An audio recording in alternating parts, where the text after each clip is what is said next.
We are celebrating 50 years of Title IX, and that is important because it means we've achieved a very important milestone.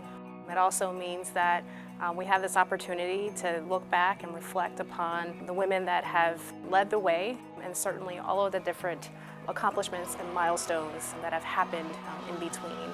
I'm personally excited about it, certainly as someone who is a former student athlete and someone who currently works in athletics. Is something that we think about every single day, something that we talk about all the time in terms of equity and fairness in athletics, and certainly that is something we need to celebrate and promote as much as possible.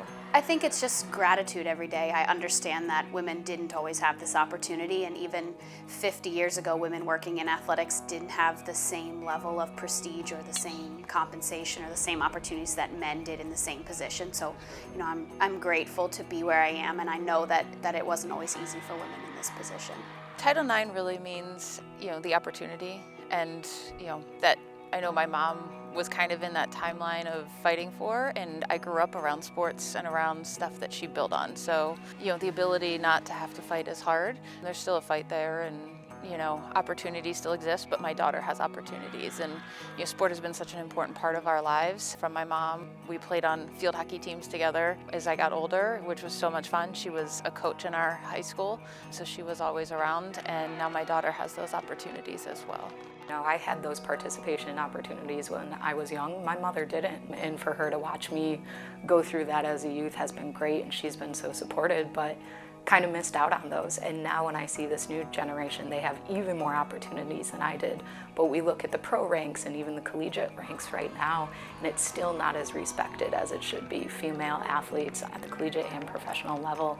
And so I think it's so important for those women to keep gaining that respect, that notoriety, because they are so talented, and keep working hard and pushing their sport to the forefront.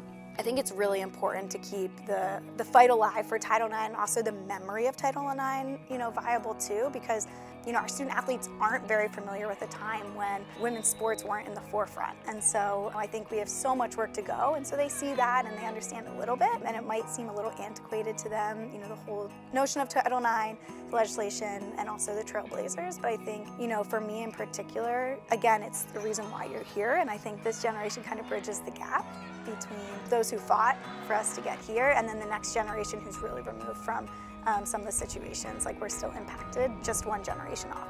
I realized I grew up so very lucky and fortunate and privileged. I think if it weren't for those women, and if it weren't for those people out there that did fight for that, I don't know necessarily if as many women could be playing a collegiate sport like I am right now and be able to be given so many opportunities and so many resources. So thank you to those people who did fight for us. It really does mean a lot.